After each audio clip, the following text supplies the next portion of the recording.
But how do you reconcile the fact that to make it work for China, it seems to be based on a high level of repression,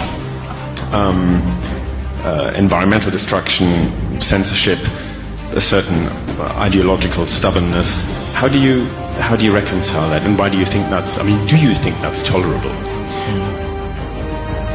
Thank you. I'm really glad you asked that question, because your question captured very well the Anglo-Saxon media's perception of China. And I would suggest to you very bluntly, there is a distorted perspective of reality. Let's take the first word you use, repression.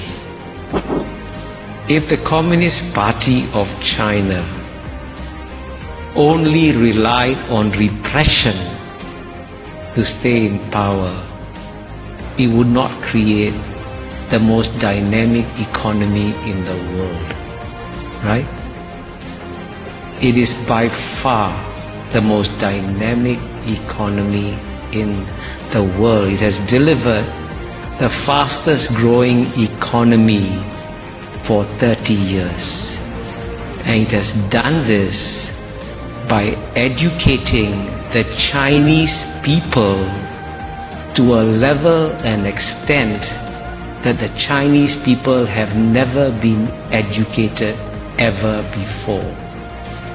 And you say is repression? You obviously are taking the old Cold War mindset.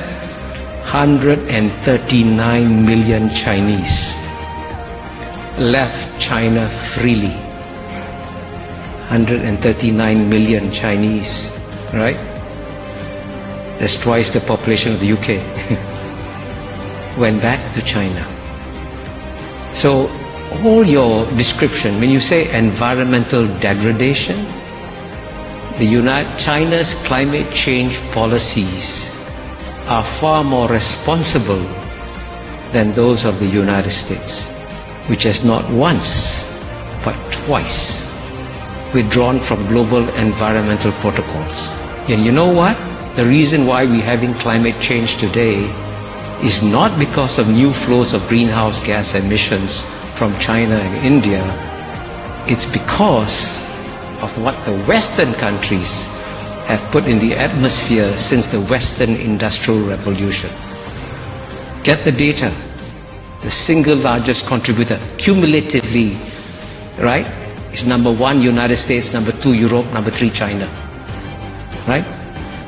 And the West wants China to pay an economic price for the current flows, but the West doesn't want to pay an economic price for what it put in the atmosphere. The United States could impose $1 a gallon tax that would save the world. Cut down gasoline consumption, raise money for investment in green technology. Simple solutions. And by contrast, the largest reforestation program in the world is carried out by China. It has already reforested an area the size of Belgium or bigger, right? So all your descriptions capture the natural distortions of China that you get in the Anglo-Saxon media, which violate the rules of the Enlightenment, which say that you must be rational, calm and objective, especially in understanding your adversary. And if the Chinese were as stupid and as incompetent as you describe them to be, don't worry about them. But I can assure you, you are now dealing with a far more intelligent and rational actor that doesn't fit any of the Anglo-Saxon categories that you applied to them. Please forgive my bluntness.